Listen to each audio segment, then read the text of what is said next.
एक दफ़ा मैं ईदी मरहूम का इंटरव्यू सुन रहा था, उससे उसने सवाल किया कि कोई अहम तरीन वाक़या सुनाएं ज़िंदगी का। तो अब्दुस्तार ईदी ने कहा कि एक दिन मुझे फ़ोन आया कि हमारे घर में एक मैयत है, उसके कफन दफन का इंतज़ाम करना है, तो हम अखराजात उठाएंगे, आप प्लीज़ उस मैयत को ले जाएं। वो कहता है कि मैंने ख़ुद फ़ोन सुना था, मैं एम्बुलेंस लेकर उनके घर पहुंचा तो बहुत बड़ी कोठी, और मैयत उन्होंने घर से बाहर दरवाज़े पर रखी हुई थी,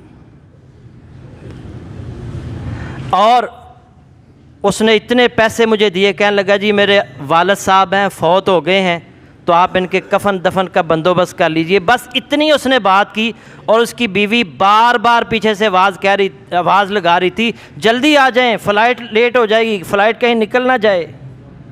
गाड़ी में उसकी बीवी और उसके बच्चे बैठे थे, और ये पैसे पकड़ाकर वो गाड़ी में बैठकर चला गया।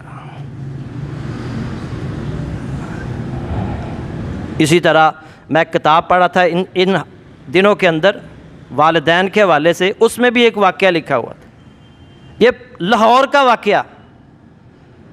उसने अपने बाप को ओल्ड होम में भेज दिया, बाप बीमार पड़ गया, फ़ोन किया बेटे को, उसने कहा ठीक है मैं आऊँगा किसी दिन पता लेने के लिए।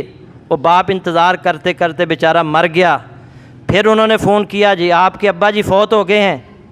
उसने कहा ठीक है मैं आ जाऊँगा। थोड़ी देर के बाद उसने ओल्ड होम फ़ोन कर दिया कि मैं बड़ी अहम तरीन मीटिंग में शरीक हूँ, मेरा आना मुमकिन नहीं है, आप उसके कफन दफन का इंतज़ाम कर दीजिए, बिल मुझे भेज दीजिए।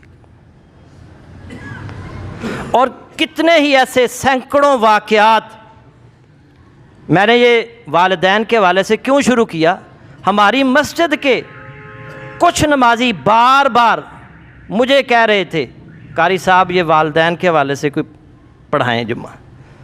औलाद बड़ी तंग करती है, नमाज़ें भी पढ़ती है, नाफरमानी भी करती है। तो आप इस पर मैंने कहा ठीक है, ये झूठ के हवाले से जुम्मे ख़त्म होते हैं तो फिर इंशाअल्लाह वालिदैन का मकाम व मर्तबा बयान किया जाएगा। हो सकता है कि किसी को कोई बात समझ में आ जाए और वो वालिदैन की अहमियत को, उनके मकाम व मर्तबा को समझ कर उनकी खिदमत शुरू कर दे। अल्लाह ताला से दुआ है कि अल्लाह ताला हमें वालिदैन की खिदमत करने की तौफ़ीक़ अता फरमाए।